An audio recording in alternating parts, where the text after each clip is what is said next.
गुजरातमधील एक व्हिडिओ सध्या सोशल मीडियावर प्रचंड व्हायरल होत असून भारतीय पाहुणचाराची पुन्हा एकदा जगभरात चर्चा सुरू झाली आहे। या व्हायरल व्हिडिओमध्ये एक सजवलेली आलिशान कार रात्रीच्या वेळी रस्त्यावरून जाताना दिसतेय।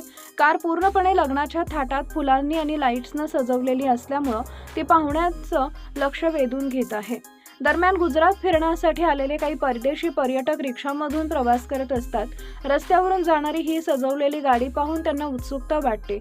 ही गाडी एवढी सजवलेली का आहे असा प्रश्न त्यांच्या मनात येतो आणि ते त्या कारजवळ जातात। पुढे जे घडतं ते पाहून सोशल मीडियावर अनेक जण भारावून गेले। त्या कारमध्ये चक्क नवरदेव बसलेला असतो। विशेष म्हणजे नवरदेवानं चालत्या गाडीतून त्या परदेशी पर्यटकांना लग्नाची पत्रिका दिली। सुरुवातीला पर्यटकांना काय चाललंय हे समजत नाही, पण नंतर नवरदेव त्यांना सांगतो की त्या पत्रिकेवर एक QR कोड आहे जो स्कॅन केल्यावर लग्नाचं लोकेशन मिळेल आणि तुम्ही थेट लग्नाला पोहोचू शकता।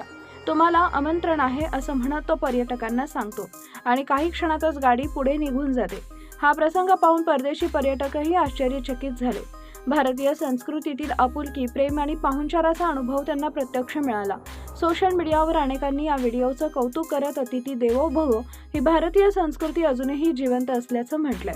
काही लोकांनी मात्र या व्हिडिओच्या निमित्तानं भारतातील इतर समस्यांकडेही लक्ष वेधलंय। भारत हा पाहुणचारासाठी जगातील सर्वोत्तम देश आहे, पण प्रदूषण, अस्वच्छता आणि सार्वजनिक ठिकाणी होणारा कचरा यावरही आता गांभीर्यानं काम करण्याची गरज आहे, अशी प्रतिक्रिया अनेकांनी दिल्या।